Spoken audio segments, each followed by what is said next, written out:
Hello दोस्तों, क्या हाल है। तारीख आज 3 दिसंबर 2025, दिन बुधवार, हिंदी तिथि त्रयोदशी। और आइए बात करते हैं आज के मुख्य समाचार में देश भर की तमाम बड़ी खबरों पर नजर डालते हैं। देखिए, आज के दिन को अंतर्राष्ट्रीय विकलांग दिवस के रूप में मनाया जाता है। चलिए आगे बढ़ते खबरों में। देखिए, पहला अपडेट, सरकारी के भारत टैक्सी का दिल्ली में पायलट ऑपरेशन शुरू हो चुका है। टैक्सी ऐप पर 51,000 से भी ज्यादा ड्राइवरों ने रजिस्ट्रेशन किया और ये खुद सरकार की कैब सुविधा होगी, जैसे ओला उबर कंपनियां देती है ना, वैसे ही है। लेकिन उसमें कंपनियां ड्राइवर से कमीशन लेती हैं, लेकिन इसमें 100% कमाई ड्राइवर को मिलेगी। और इस देश की पहली सहकारी टैक्सी सर्विस का आखिरकार पायलट ऑपरेशन शुरू हो चुका है, जिसमें कार, ऑटो और बाइक तीनों की सर्विस शुरू की गई है। दिल्ली में ट्रायल के बाद गुजरात में भी इसका रजिस्ट्रेशन होने जा रहा है। और ये जो पूरा सिस्टम होगा, इसको मैनेज करेगी सहकार टैक्सी कोऑपरेटिव लिमिटेड, गवर्नमेंट की कंपनी होगी, है ना। चलिए अगला अपडेट देखिए। रिपोर्ट सामने आ रही है कि अगर रेपो रेट में कटौती करता है रिजर्व बैंक, तो बैंक्स अपनी एफडी की ब्याज दरें भी घटा सकते हैं। आज 3 दिसंबर से ही आरबीआई की एमपीसी मीटिंग होने जा रही है, जो कि 5 दिसंबर तक चलेगी। तो इसमें रिजर्व बैंक रेपो रेट में कटौती का फैसला कर सकता है। कुछ एक्सपर्ट्स का यह मानना है कि आरबीआई ब्याज दरों में 0.25% से लेकर आधा प्रतिशत तक की कटौती कर सकता है। और अगर ऐसा होता है तो बैंक आने वाले दिनों में लोन की रेटें भी सस्ती करेंगे और एफडी की ब्याज दरों में भी कटौती कर सकते हैं। वैसे अभी 1 साल की एफडी पर कौन कौन से बैंक कितना ब्याज दे रहे हैं देख सकते हैं आप, ये इंटरेस्ट रेट भी स्टेबल में। और इसी तरह से 2 साल की एफडी पर, 3 साल की एफडी पर और 5 साल की एफडी पर कितना ब्याज दे रहे हैं। बैंक अलग अलग टाइम पीरियड के अकॉर्डिंग एफडी का इंटरेस्ट रेट तय करते हैं, है ना। हालांकि आरबीआई की इस एमपीसी मीटिंग से पहले बैंक ऑफ बड़ौदा ने जो रिपोर्ट जारी की, उसके मुताबिक आरबीआई रेपो रेट को 5.5% पर बरकरार रख सकता है। मजबूत विकास दर और भारत में घटती महंगाई के बीच रिजर्व बैंक रेपो रेट को स्थिर ही रखेगा। तो ये तो फिलहाल रिपोर्ट्स आ रही हैं, ऑफिशियल अपडेट तो 5 तारीख को पता चल जाएगा जब एमपीसी मीटिंग के नतीजे आएंगे, तो है ना। फिलहाल देखिए अगली खबर, सोना चांदी के भाव पर खबर आ रही कि सोना 1207 रुपए गिर कर 1,28,000 रुपए प्रति 10 ग्राम चल रहा है अभी। और चांदी भी 530 रुपए मामूली सस्ती होकर अभी 1,75,000 रुपए प्रति किलो चल रही है। बाकी अलग अलग कैरेट के हिसाब से ये सोने की कीमतें आप देख ही सकते हैं। हालांकि दोस्तों, चांदी को लेकर एक चौंकाने वाली रिपोर्ट तो ये सामने आ रही है कि आपको भले ही चांदी अभी महंगी लग रही है, लेकिन चांदी का भाव आगे और भी बढ़ सकता है। 2 लाख रुपए प्रति किलो तक भी चांदी का भाव जा सकता है। और मीडिया रिपोर्ट्स में तो ये भी दावा किया जा रहा है कि इस साल 2025 के अंत तक और 2026 की शुरुआत तक ही चांदी 2 लाख पर जा सकती है। इसके पीछे वजह यह है कि चांदी की मांग इलेक्ट्रिक वाहनों में बढ़ रही है और जो सोलर पैनल लगाए जाते हैं सौर ऊर्जा के लिए, उसमें भी चांदी का इस्तेमाल होता है। और चांदी की सप्लाई में कमी और निवेशकों की दिलचस्पी की वजह से भी चांदी के भाव बढ़ रहे हैं। तो हो सकता है महीने भर बाद चांदी आपको और ऊपर दिखे ऐसा। चलिए अगला अपडेट देखिए। सरकारी कर्मचारियों के डीए वगैरह को लेकर सरकार ने कहा कि डीए और डीआर को बेसिक पे में मर्ज नहीं किया जाएगा। वित्त मंत्रालय ने स्पष्टीकरण जारी किया। 8वां वेतन आयोग 1 जनवरी 2026 से ही लागू हो सकता है। तो मीडिया में कई इस तरह की अफवाहें चल रही थी, तो उस पर फाइनेंस मिनिस्ट्री की तरफ से ये ऑफिशियली बयान जारी किया गया है 8th पे कमीशन को लेकर, है ना। चलिए अगली खबर देखिए। सरकार ने एक बड़ा फैसला लिया। प्रधानमंत्री कार्यालय का नाम अब सेवा तीर्थ के नाम से जाना जाएगा और केंद्रीय सचिवालय को अब कर्तव्य भवन कहा जाएगा। वहीं देश भर के जितने भी राज भवन हैं, उन्हें अब लोक भवन के रूप में जाना जाएगा। पीएमओ का कहना है कि हम सत्ता से सेवा की ओर बढ़ रहे हैं और केंद्र सरकार ने पीएमओ कार्यालय समेत इन सभी चीजों के नाम परिवर्तित कर दिए हैं। चलिए बड़ी खबर देखिए। देश के रक्षा मंत्री राजनाथ सिंह ने कहा कि नेहरू जो है वो सरकारी पैसे से बाबरी मस्जिद बनाना चाहते थे, वो तो उन्हें सरदार पटेल ने ऐसा करने से रोक दिया। बीते दिन रक्षा मंत्री राजनाथ सिंह गुजरात के वडोदरा में सरदार पटेल की 150वीं जयंती के कार्यक्रम में शामिल हुए और उन्होंने कहा कि स्टैच्यू ऑफ यूनिटी से पटेल को सम्मान मिला। और इसी दरमियान अपने संबोधन में उन्होंने जवाहरलाल नेहरू को लेकर भी ये बड़ा दावा किया। कहा कि नेहरू सार्वजनिक धन से बाबरी मस्जिद बनवाना चाहते थे, लेकिन पटेल जी ने उन्हें ऐसा करने से रोका। एग्जैक्टली उन्होंने ये बयान दिया, देख सकते हैं आप। और वहीं देखिए हमारे भारतीय नौसेना प्रमुख बोले कि ऑपरेशन सिंदूर अब भी जारी है। अरब सागर में लगातार ऑपरेशन चल रहे हैं। पाकिस्तान को आर्थिक नुकसान भी हुआ ऑपरेशन सिंदूर से। देश के Indian navy chief admiral Dinesh के त्रिपाठी की तरफ से ये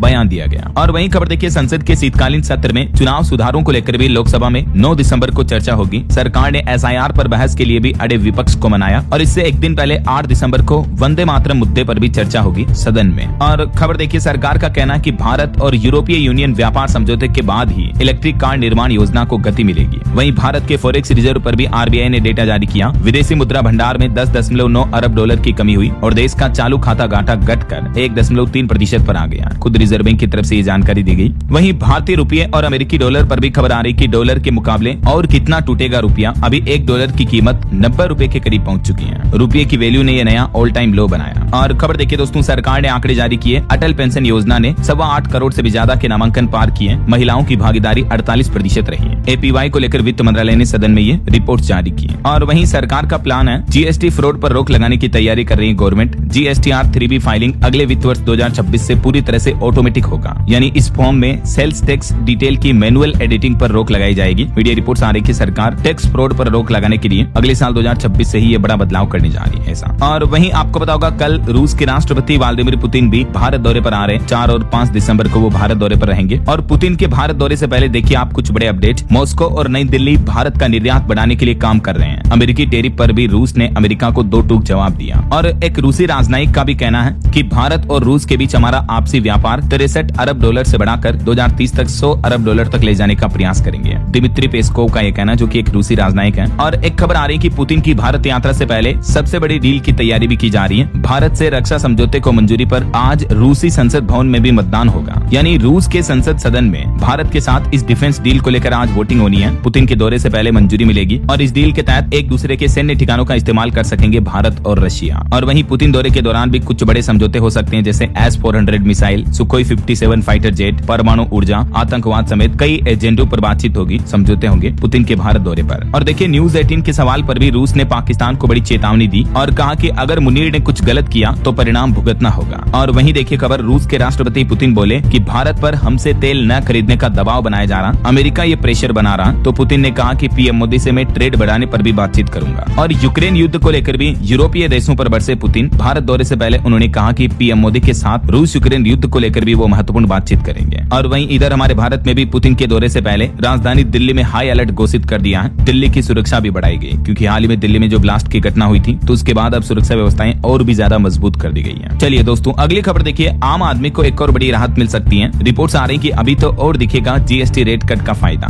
HSBC ग्लोबल इन्वेस्टमेंट रिसर्च में भारत में आने वाली महंगाई से संबंधित कई बातें सामने आई है और इस रिपोर्ट्स में बताया गया है कि आम आदमी को फायदा होने वाला है। जो हाल ही में सरकार ने सितंबर महीने में GST रेट में कट की थी, तो उसका फायदा अभी तक पूरी तरह से नहीं मिला है। HSBC ग्लोबल इन्वेस्टमेंट रिसर्च का कहना है कि आने वाले कुछ महीनों में, जैसे दिसंबर, जनवरी, फरवरी तक में देश में महंगाई में और भी गिरावट देखने को मिल सकती है ऐसा। और अगली बड़ी खबर देखिए दोस्तों, एप्पल कंपनी ने अपने आईफोन में सरकारी ऐप प्री लोड करने से मना कर दिया है। जो अभी एक दिन पहले आपको पता होगा, सरकार ने सभी मोबाइल फोन कंपनियों को आदेश दिया था कि अब सभी नए मोबाइल में अनिवार्य रूप से इंस्टॉल करके देना होगा संचार साथी ऐप, राइट। डॉट यानी डिपार्टमेंट ऑफ टेलीकम्युनिकेशन ने जो ये नई गाइडलाइन जारी की थी, तो इस पर एप्पल कंपनी का कहना है कि वो अपने फोन में पहले से ही इंस्टॉल नहीं करेगा ये संचार ऐप। एप्पल कंपनी बोली कि इससे यूजर्स का डेटा लीक होने का खतरा है और हम सरकार से बातचीत करके बीच का रास्ता निकालेंगे। एप्पल का कहना कि ये प्री इंस्टॉल करने से यूजर की प्राइवेसी और सिक्योरिटी के लिए खतरा बढ़ सकता है, जबकि सरकार ने तो अनिवार्य रूप से आदेश जारी कर दिया और सभी कंपनियों को भी 90 दिन का समय दिया। कहा कि ये जो भारत सरकार का ऑफिशियल ऐप है संचार साथी, इसको पहले से ही डाउनलोड करके दें सभी यूजर्स को, जितने भी नए फोन अब मार्केट में बिकेंगे उन सब में, राइट। हालांकि इस मुद्दे को लेकर विपक्ष ने भी सरकार पर आरोप लगाए, कहा कि संचार साथी ऐप के जरिए सरकार जासूसी करना चाहती है। राहुल गांधी, प्रियंका गांधी ने कहा कि इस ऐप के जरिए यूजर के डेटा को ट्रैक करेगी भारत सरकार, गवर्नमेंट वगैरह। तो विपक्ष ने जो ये आरोप लगाए, इस पर केंद्रीय मंत्री ज्योतिरादित्य सिंधिया भी बोले कि अगर यूजर्स चाहें तो अपने फोन में संचार साथी ऐप नहीं रख सकेंगे, उन्हें हटा सकेंगे। ये एक वैकल्पिक तौर पर मिलेगा, ऐसा नहीं कि ऐप डिफॉल्ट होगा और डिलीट ही नहीं होगा। हालांकि फिर भी सवाल ये है कि आखिर प्रियंका गांधी और कांग्रेस जो जासूसी के आरोप लगा रही है, उनका शक कितना सही है। सरकार ने हर मोबाइल के लिए संचार साथी ऐप तो जरूरी कर दिया है, लेकिन ये यूजर्स के किन किन डेटा का इस्तेमाल करता है, तो ये भी आप देख लीजिए। ये ऐप आपके मोबाइल में SMS पर आए OTP को पढ़ सकता है, आपकी बातचीत सुन सकता है, क्योंकि इस ऐप में और भी कई सारी चीजें आपसे एक्सेस के तौर पर मांगी जाती हैं, जैसे आपका कैमरा, आपके फोटो वगैरह देख सकता है, ये आपके कॉल लॉग्स हो गए, SMS हो गए, स्टोरेज हो गया, और भी ये ढेर सारी चीजें ये ऐप एक्सेस करता है। यही वजह है कि विपक्ष इस पर आरोप लगा रहा। हालांकि सरकार का कहना है कि इस ऐप्स के जरिए आम आदमी को फायदे मिलेंगे, साइबर फ्रॉड वगैरह पर रोक लगाई जा सकेगी। अगर किसी का मोबाइल फोन खो जाता है तो भी उसको ढूंढा जा सकेगा। और भी संचार साथी ऐप में आपको ये 5 बड़े फीचर्स मिलेंगे। तो इसके प्रोज कॉन्स दोनों होने वाले हैं। ऐसे में आपका क्या ख्याल है दोस्तों सरकार के इस फैसले पर? आपकी राय विचार कमेंट करके बताइएगा जरूर। फिलहाल देखिए अगली खबर, एप्पल कंपनी ने एक और बड़ा फैसला लिया है और एक भारतीय शख्स के हाथ में दे दी अपने AI विभाग की कमान। दरअसल आईफोन बनाने वाली कंपनी एप्पल ने अमर सुब्रमण्या को AI टीम का वॉइस प्रेसिडेंट बनाया है। ये मशीन लर्निंग रिसर्च को लीड करेंगे और एप्पल का जो सीरी है ना, है सीरी, उसको और स्मार्ट बनाने पर काम करेंगे। चलिए अगली खबर देखिए, सरकार ने संसद में बताया पंजाब और हरियाणा में पराली जलाने के मामलों में 90% तक की कमी आई है। हालांकि बावजूद इसके दिल्ली NCR में तो वायु प्रदूषण का स्तर अभी भी खतरनाक बना हुआ। पोल्यूशन पर भी एक बड़ी चौंकाने वाली रिपोर्ट आ रही है, मैं आपको आगे बताऊंगा। फिलहाल देखिए बड़ी खबर, एलन मस्क ने एक बड़ी चेतावनी दी। उन्होंने कहा कि साल 2030 से पहले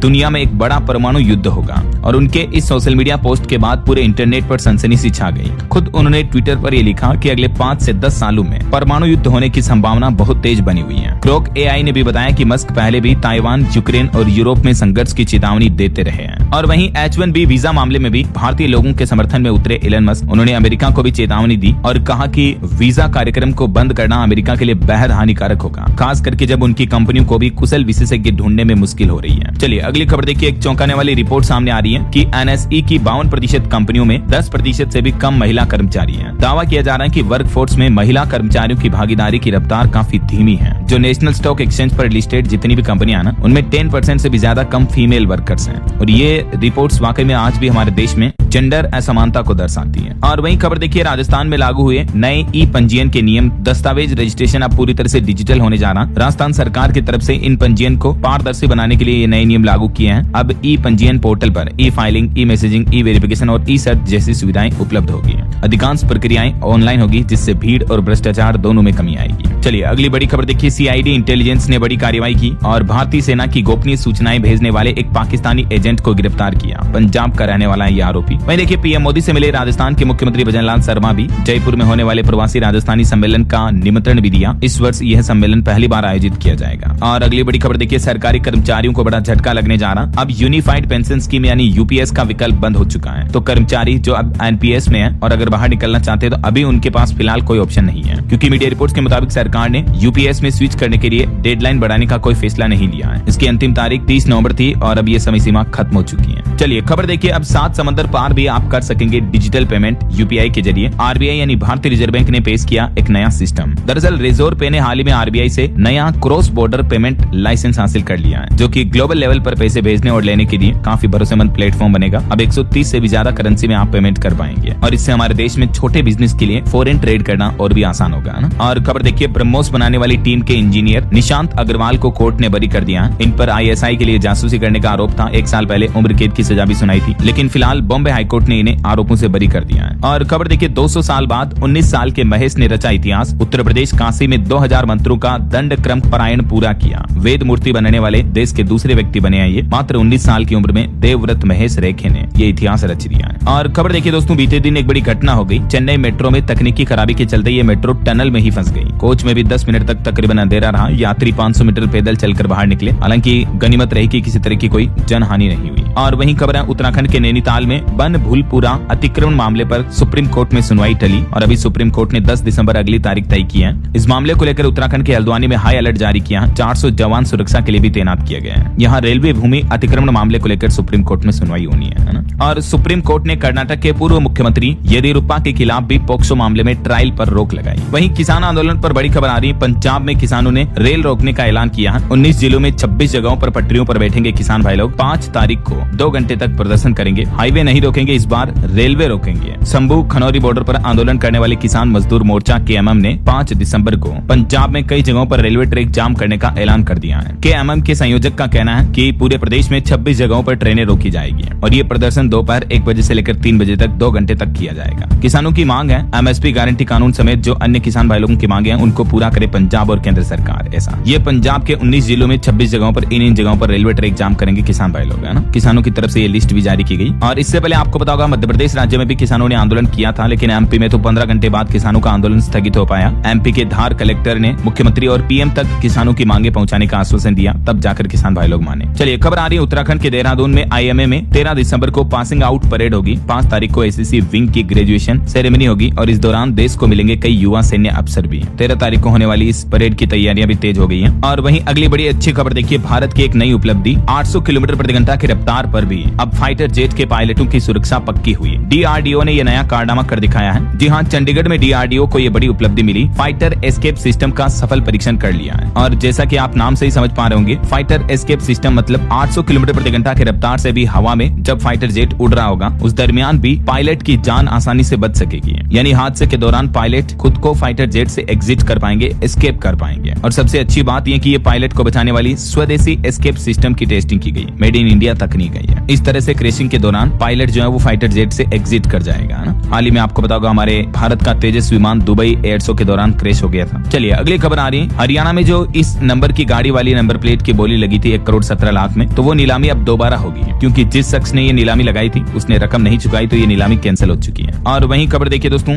जैसे आजकल SIR के दौरान BLO का कार्य प्रेशर देखने को मिल रहा है, वैसे ही देखिए भारतीय रेलवे के लोको पायलट और सहायक लोको पायलटों का भी कहना है कि 48 घंटे तक भूखे रहकर भी ट्रेन चला रहे हैं देश के कई लोको पायलट। और अब उन्होंने देश भर में आंदोलन की भी चेतावनी दी। उन्होंने कहा कि लंबे ड्यूटी आवर्स और लगातार मानसिक दबाव में हम रेलगाड़ियां चलाते हैं। पायलटों ने अपनी कुल 10 सूत्री मांगों को लेकर ये 48 घंटे की हंगर फास्ट यानी भूख हड़ताल की चेतावनी दी है। ऑल इंडिया लोको रनिंग स्टाफ एसोसिएशन की तरफ से 4 दिसंबर तक देश भर में बिना भोजन के ड्यूटी करेंगे 1 लाख से भी ज्यादा लोको रनिंग स्टाफ। और ऐसे में लोको पायलट के संगठन की क्या 10 प्रमुख मांगे हैं, जिनकी लिस्ट भी आप देख सकते हैं। तो जरूर दोस्तों ऐसे कर्मचारियों की मांगों को सरकार को मानना चाहिए, इन पर विचार करना चाहिए, राइट। जैसे आजकल आपको पता होगा जो चुनाव आयोग की तरफ से SIR अभियान चलाया जा रहा है, तो इसमें भी कई BLO वर्किंग प्रेशर में आकर अपनी जान गंवा रहे हैं। देखिए उत्तर प्रदेश के बरेली में एक और टीचर की जान चली गई। SIR के काम में इनकी ड्यूटी लगी थी, ब्रेन हेमरेज की वजह से मौत हुई और परिजनों ने इनके लिए भी आरोप लगाया काम के दबाव का। वैसे SIR मुद्दे को लेकर सुप्रीम कोर्ट में भी सुनवाई हुई और सुप्रीम कोर्ट में चुनाव आयोग बोला कि बंगाल व तमिलनाडु में मतदाताओं के नाम काटने के आरोप राजनीति से प्रेरित हैं। हालांकि सुप्रीम कोर्ट ने भी कहा कि केरल राज्य में भी SIR की डेडलाइन को बढ़ाने पर सोचे इलेक्शन कमीशन। राज्य में 9 दिसंबर और 11 दिसंबर को स्थानीय निकाय चुनाव भी होने हैं और 13 तारीख को रिजल्ट आएंगे, तो कर्मचारी व्यस्त रहेंगे। ये वजह कि सुप्रीम कोर्ट ने केरल में स्पेशली SIR की डेट बढ़ाने की बात कही है चुनाव आयोग को। हालांकि इस SIR मुद्दे पर अब अगली सुनवाई कल 4 दिसंबर को वापस होगी। और इस बीच देश भर में कई जगहों पर SIR और BLO के वर्किंग प्रेशर को लेकर विरोध भी देखने को मिल रहे हैं। BLO ने भी प्रदर्शन किया SIR के विरोध में पश्चिम बंगाल में भी। उत्तर प्रदेश में असिस्टेंट BLO की सोते मौत हो गई। देश भर में अब तक 29 BLO की जान चली गई है। यही वजह है कि चुनाव आयोग के खिलाफ ये SIR का लगातार विरोध देखने को मिल रहा है। और दोस्तों इस SIR अभियान के दौरान एक BLO की अनोखी दास्तां देखिए। हाथ की अंगुलियां न होने के बावजूद भी बंगाल की इस महिला BLO ने SIR का 99% काम पूरा कर लिया है। सोनाली इनका नाम है और इनकी हिम्मत और हौसले को वाकई में सैल्यूट। एक और ये राजस्थान के जयपुर का मामला देखिए। SIR पूरा होने पर BLO के साथ नाचे SDM और तहसीलदार भी, डीजे बजाया, सभी को डिनर पर बुलाया और अवार्ड भी दिया, क्योंकि इनका SIR टारगेट पूरा हो चुका है। जयपुर के चोमू से ये वीडियो सामने आ रहा है। और पॉलिटिक्स से एक और खबर आ रही कर्नाटक की राजनीति से देखिए। सिद्धारमैया बोले कि जब हाई कमान कहेगा DK शिवकुमार मुख्यमंत्री होंगे। हमारे बीच कोई मतभेद नहीं है। दोनों ने 4 दिन में दूसरी बार साथ में ब्रेकफास्ट भी किया। और राजधानी दिल्ली में भी MCD के 12 वार्ड में हुए उपचुनाव के नतीजे आज घोषित कर दिए जाएंगे। देश की राष्ट्रपति द्रौपदी मुर्मू भी आज बुधवार से 2 दिन की केरल राज्य की यात्रा पर जाएंगी। वहीं दोस्तों दिल्ली दंगे मामले में भी उमर, शर्जील और गुलफिशा की जमानत याचिकाओं पर सुप्रीम कोर्ट में आज सुनवाई भी होगी। और वैसे दिल्ली धमाकों की जांच से जुड़े कुछ और अपडेट देखें दोस्तों। आतंकी उमर के साथी आमिर की NIA हिरासत 7 दिन और बढ़ाई गई। 16 नवंबर को गिरफ्तारी हुई थी। और इस बीच अब दिल्ली को और भी ज्यादा सुरक्षित कर दिया। हाईटेक हुई दिल्ली के लाल किला की सिक्योरिटी भी है। नई टेक्नोलॉजी से लेस 120 CCTV कैमरे और लगाए गए और अब पार्किंग में वाहनों पर भी पैनी नजर रहेगी।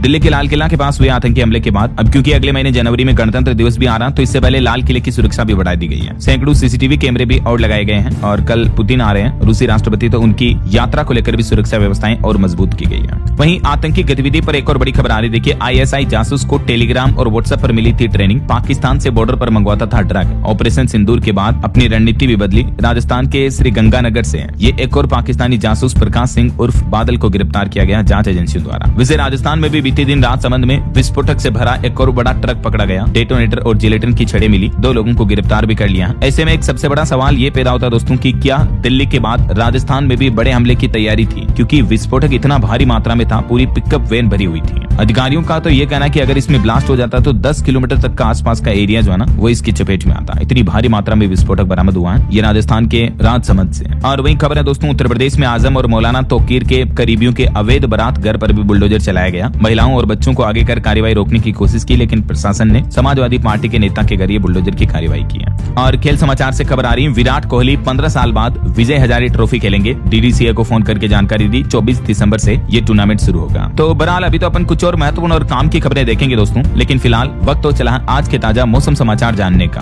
और हाँ, एक छोटी सी रिक्वेस्ट आपसे ये है कि अगर आप DLS न्यूज चैनल से अभी तक भी जुड़े नहीं हो तो जुड़ जाइए। चैनल को सब्सक्राइब करके बेल आइकन जरूर दबा दीजिएगा और इस वीडियो पर एक लाइक और शेयर भी कर देना, ताकि आपको रोजाना की ताजा खबरें, महत्वपूर्ण मुख्य समाचार, काम के न्यूज अपडेट सबसे पहले आपके मोबाइल पर मिलते रहेंगे। ओके, और चलिए बिना टाइम वेस्ट किए सीधा आगे बढ़ते हैं मौसम अपडेट में। तो देखिए दोस्तों, उत्तर भारत में कड़ाके की ठंड की चेतावनी है। दक्षिण भारत में तूफान दितवा का कहर देखने को मिलेगा। दिल्ली से लेकर उत्तर प्रदेश तक कैसा रहेगा आज का मौसम? तो दक्षिण भारत के राज्यों जैसे तमिलनाडु, आंध्र प्रदेश में चक्रवात दितवा ने कोहराम मचाया। 4 लोगों की मौत हो गई तमिलनाडु में। तो हालांकि अब तो तट के आसपास ये तूफान कमजोर हो चुका है, लेकिन फिर भी राज्य में भारी बारिश का दौर जारी है और बारिश से जुड़ी घटनाओं में ही 4 लोगों की मौत हुई है। भारी बारिश के बीच तमिलनाडु में स्कूल कॉलेज भी बंद रहे। IMD ने और भी कई इलाकों में अलर्ट जारी कर रखा है। और इधर मौसम विभाग की तरफ से सर्दी को लेकर भी एक बड़ी भविष्यवाणी की, जिसमें बताया कि इस बार सर्दी और भी कड़क पड़ेगी, सामान्य से भी कम रहेगा तापमान, शीतलहर के दिन भी बढ़ेंगे। मौसम विभाग ने चेतावनी दी कि इस बार ठंड के सीजन में ठंड और भी तेज देखने को मिलेगी। और अभी देखिए उत्तर प्रदेश, राजस्थान समेत देश के 6 राज्यों में तो अगले 10 दिन तक शीतलहर का भी अलर्ट जारी हो चुका है। यानी अब दिसंबर की शुरुआत के साथ ही ठंड और बढ़ने वाली है। मध्य प्रदेश के भी 6 जिलों में तापमान 10 डिग्री से नीचे पहुंचा। तमिलनाडु, पुडुचेरी में तेज बारिश भी हुई। कुछ अलग अलग राज्यों के मौसम की स्थितियां देखिए आप। MP में 5-6 दिसंबर से पड़ेगी कड़ाके की ठंड। पहाड़ों में बर्फबारी की वजह से सर्द हवाएं भी आएंगी। तापमान 3 डिग्री तक गिरने के आसार हैं। इधर राजस्थान में भी अगले 3 दिन शीतलहर की चेतावनी जारी हुई। तापमान में गिरावट का दौर जारी रहेगा। सीकर समेत कुछ जिलों में घना कोहरा छाया हुआ है। भिवाड़ी में तो इमरजेंसी जैसे हालात बन रहे हैं। और पहाड़ी राज्य उत्तराखंड में देखिए पाला गिरा, 2 महीने से सूखी ठंड पड़ रही है। 4 धाम में तापमान -12 डिग्री सेंटीग्रेड से भी नीचे पहुंचा। हिमाचल प्रदेश के भी शिमला और ताबू में सीजन की सबसे ठंडी रात रही बीती रात। 24 शहरों में 10 डिग्री से नीचे गिरा तापमान। 5 और 7 दिसंबर को हिमाचल में बारिश और बर्फबारी के भी आसार बने रहेंगे। वहीं बिहार में भी समस्तीपुर समेत 8 शहरों में कोहरा छाने की चेतावनी। बेगूसराय में बादल भी छाए रहे। दिसंबर के दूसरे सप्ताह में बिहार में भी ठंड बढ़ने वाली है। लो विजिबिलिटी के कारण 11 फ्लाइट्स भी लेट रही। हरियाणा में भी नारनौल सबसे ठंडा इलाका रहा। तापमान 5.5 डिग्री के लगभग चल रहा। 7 जिलों में शीतलहर का येलो अलर्ट जारी हुआ। और वहीं मौसम विभाग का कहना कि तूफान रितुआ तो कमजोर पड़ चुका है, लेकिन छत्तीसगढ़ में भी अब ठंड बढ़ेगी। 2 दिन बाद और गिरेगा तापमान। कुछ जगहों पर छत्तीसगढ़ में हल्की बारिश के भी आसार रहेंगे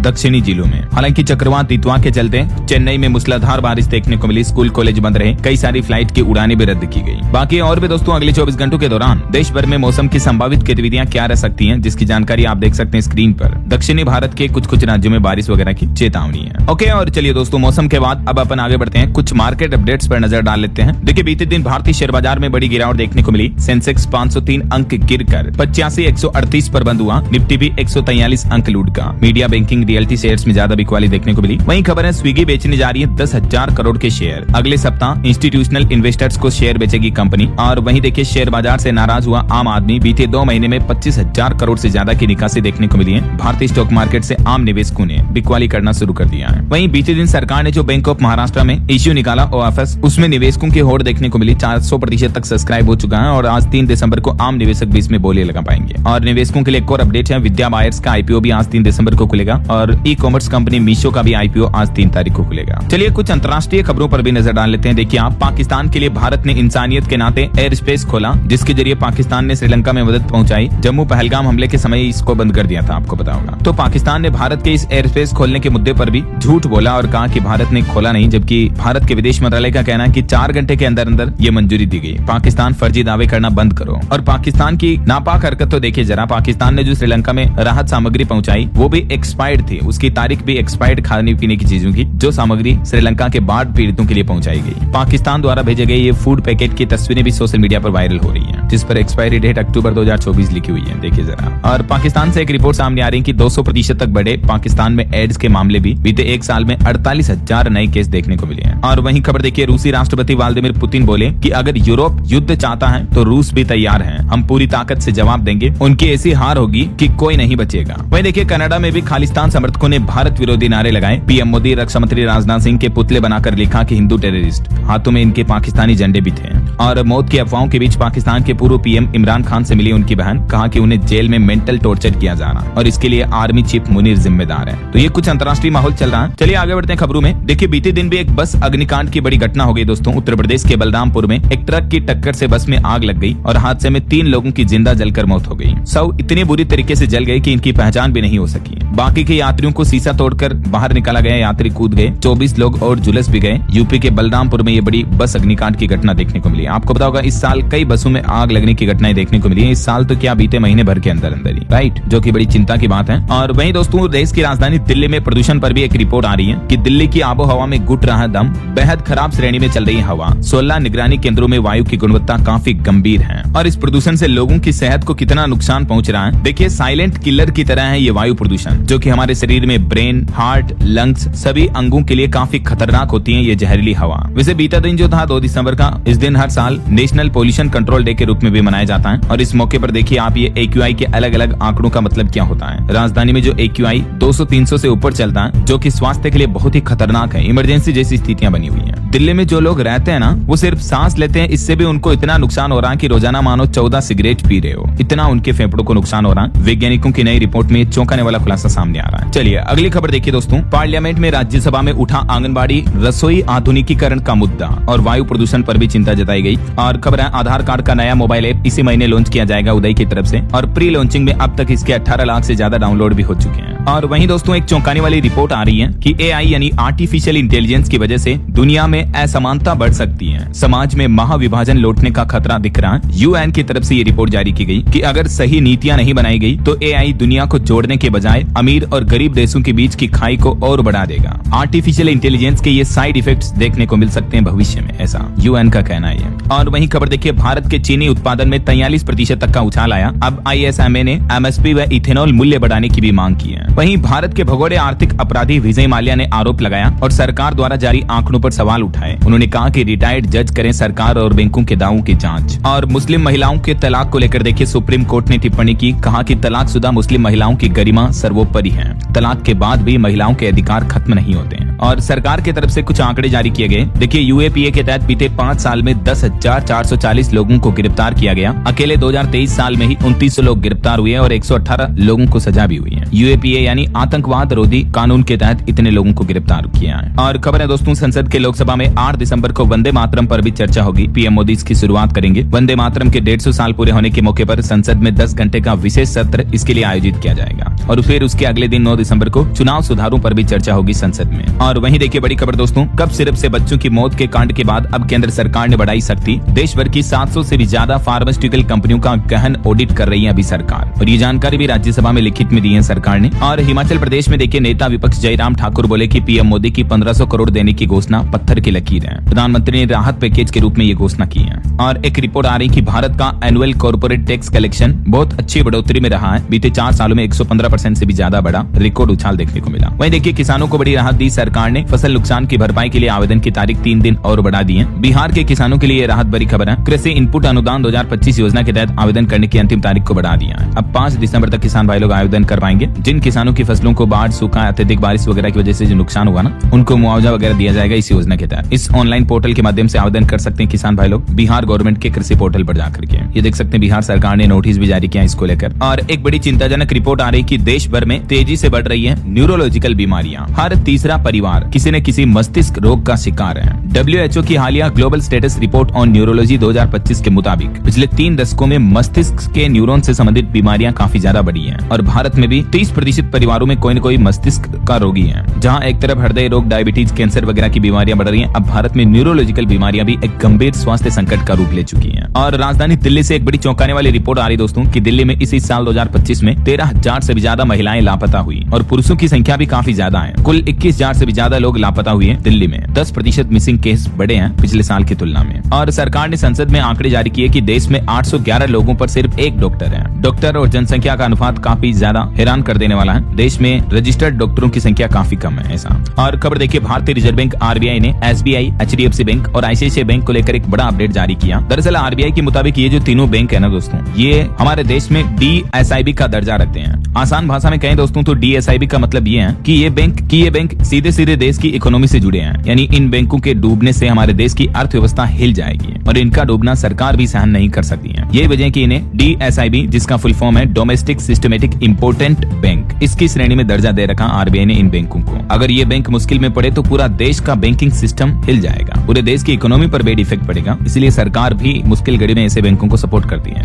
चलिए अगला अपडेट देखिए, महाराष्ट्र निकाय चुनाव पर भी निर्वाचन आयोग ने बड़ा ऐलान किया। अब आज नतीजे नहीं आएंगे बल्कि 21 दिसंबर को आएंगे सभी सीटों के रिजल्ट, वरना आज 3 दिसंबर को आने थे ये नतीजे। और खबर देखिए यूपी वाराणसी BHU में छात्रों और पुलिस कर्मियों के बीच पत्थरबाजी के दौरान 100 से ज्यादा स्टूडेंट घायल हो गए। वाहन संपत्तियों को भी काफी नुकसान पहुंचाया। देर रात बनारस हिंदू यूनिवर्सिटी में ये स्टूडेंट्स का विरोध प्रदर्शन देखने को मिला। वहीं बॉलीवुड से खबर आ रही, स्मृति और पलाश 7 दिसंबर को शादी करेंगे। और धर्म परिवर्तन को लेकर देखिए उत्तर प्रदेश हाईकोर्ट ने बड़ा फैसला सुनाया। कहा कि धर्म बदलने पर नहीं मिलेगा SC/ST आरक्षण का लाभ, ये केवल हिंदुओं के लिए है। धर्म परिवर्तन संविधान संविधान के साथ धोखा है। तो इलाहाबाद हाईकोर्ट ने एक केस पर सुनवाई करते हुए महत्वपूर्ण फैसला सुनाया और कहा कि हिंदुओं को छोड़कर किसी भी अन्य धर्म का व्यक्ति भले ही धर्म बदलकर हिंदू धर्म अपना ले, जैसे मुस्लिम, सिख, ईसाई वगैरह, तो भी उन्हें ये SC ST वगैरह इस तरह के रिजर्वेशन आरक्षण का लाभ नहीं मिल सकेगा। और खबर देखिए, कर्नाटक के राज्यपाल के पोते पर दहेज प्रताड़ना का आरोप लगा। उनकी बहू बोली कि 50 लाख मांगे दहेज में, छत से धक्का दिया, बेटी भी छीन ली। रतलाम SP से उन्होंने शिकायत की है। देखिए बड़ी बड़ी फैमिलियों में भी कितने गंभीर मारपीट और दहेज प्रताड़ना के मामले देखने को मिल रहे हैं। और वहीं बॉलीवुड से रणवीर सिंह को भी दिल्ली हाईकोर्ट से बड़ी राहत मिली। धुरंधर फिल्म की रिलीज पर नहीं लगेगी रोक। और खबर है कि अल्पसंख्यकों की पहचान केंद्र स्तर पर नहीं बल्कि राज्य और जिले स्तर पर की जाए। सांसद में डॉक्टर भीम सिंह ने राज्यसभा में सरकार से ये मांग की है। ऑटो इंडस्ट्री से खबर है, मारुति सुजुकी की पहली इलेक्ट्रिक कार ई-विटारा भारत में पेश की कंपनी ने। हालांकि ऑफिशियली ये जनवरी 2026 में लॉन्च होगी, लेकिन कंपनी ने इसका रिव्यू मॉडल अनबॉक्स कर दिया है। फुल चार्ज करने पर 500 किलोमीटर चलेगी।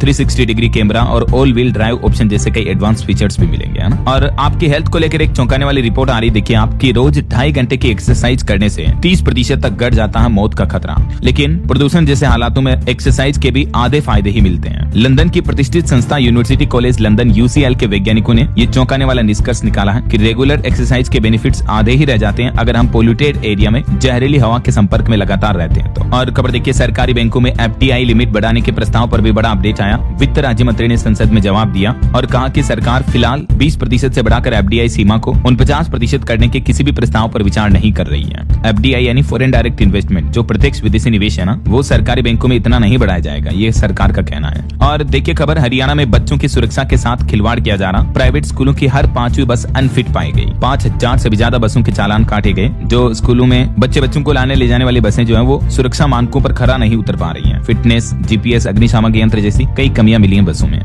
वैसे हरियाणा में कर्मचारियों के लिए खुशखबरी है। बोर्ड निगमों, सरकारी कंपनियों और स्वायत्त संस्थानों में लागू होगा ये निर्णय। अब इन सभी संस्थानों में ग्रेच्युटी का लाभ देना अनिवार्य कर दिया हरियाणा गवर्नमेंट ने, और ये लाभ कर्मचारियों को 1 जनवरी 2006 के बाद सेवा में आए सभी एम्प्लॉइज को मिलेगा। और हरियाणा सरकार ने एक और बड़ा फैसला लिया, शानदार काम करने वाले कर्मचारियों को सम्मानित भी किया जाएगा समय समय पर। गुड गवर्नेंस अवार्ड देगी अब हरियाणा की नायब सिंह सैनी सरकार। और हरियाणा में भी 18 दिसंबर से शुरू हो सकता है विधानसभा का शीतकालीन सत्र भी। और एक अनोखी पहल देखिए दोस्तों, हैदराबाद मेट्रो रेल प्रशासन ने 20 ट्रांसजेंडर्स को सुरक्षा की जिम्मेदारी सौंपी। ट्रांसजेंडर समुदाय को सशक्त बनाने के लिए ये अनोखी पहल है। और खबर है दोस्तों, दिल्ली के 40,000 से भी ज्यादा व्यापारियों को मिला बड़ा तोहफा। MCD ने जनरल ट्रेड लाइसेंस को संपत्ति कर से जोड़ा है और अब संपत्ति कर का 15% लाइसेंस शुल्क होगा, जिससे व्यापारियों दुकानदारों को फायदा होगा ना। वही देखिए, उत्तर भारत में जल्द ही दूर होगी बिजली की समस्या। BBMB भाखड़ा डैम में आर्टिफिशियल झील बनाकर पैदा करेगी इलेक्ट्रिसिटी। और उत्तर प्रदेश से जुड़े कुछ बड़े अपडेट देखिए दोस्तों। देखिए, एक तो यूपी में अब हर महीने 21 तारीख को लगेगा रोजगार मेले का आयोजन, जिससे कि युवाओं, बेरोजगारों वगैरह को रोजगार मिल पाएगा। उत्तर प्रदेश के बेरोजगार युवाओं के लिए खुशखबरी है। लखनऊ के अलावा भी इन 4 जिलों में रोजगार मेला लगने जा रहा, कानपुर, वाराणसी, प्रयागराज और गोरखपुर में भी। और वहीं उत्तर प्रदेश में जेल के नियमों में भी एक बड़ा बदलाव किया गया। अब जातियों के आधार पर नहीं होगा जेल में काम का बंटवारा, जाति का कॉलम ही हटा दिया जाएगा। सुप्रीम कोर्ट के आदेश के बाद यूपी के जेल में नियमों में ये संशोधन किया जा रहा। और उत्तर प्रदेश में राज्य सरकार के कर्मचारियों के लिए भी एक नया फरमान जारी हुआ। 31 जनवरी 2026 तक अगर ये काम नहीं किया तो कर्मचारियों का प्रमोशन कैंसिल कर दिया जाएगा। दरअसल यूपी की योगी सरकार ने आदेश जारी करते हुए कहा कि 31 जनवरी तक सभी उत्तर प्रदेश के अफसरों और कर्मचारियों को अपनी संपत्ति का ब्यौरा देना होगा। यूपी के मुख्य सचिव बोले कि नहीं देने वालों का प्रमोशन रुकेगा और एक्शन भी लिया जाएगा। जो उत्तर प्रदेश सरकार ने मानव संपदा पोर्टल बना रखा, उस पर 31 जनवरी तक ये डिटेल सबमिट करनी होगी यूपी के सभी कर्मचारियों को। सभी अफसरों को कड़े निर्देश दिए गए, चल अचल जितनी भी संपत्ति है सभी को अनाउंस करना होगा। इसके अलावा देखिए दोस्तों, उत्तर प्रदेश में टाउनशिप बसाने के नियमों में भी बदलाव किया गया है और अयोध्या में बनेगा विश्व स्तरीय संग्रहालय भी। दरअसल यूपी के CM योगी आदित्यनाथ की कैबिनेट बैठक हुई और उसमें कुछ और बड़े अहम फैसले लिए गए। यूपी अयोध्या में अब 52 एकड़ में बनेगा विश्व स्तरीय मंदिर संग्रहालय, टेम्पल म्यूजियम बनाया जाएगा, जहां आप देश भर के मंदिरों का कलेक्शन देख पाओगे।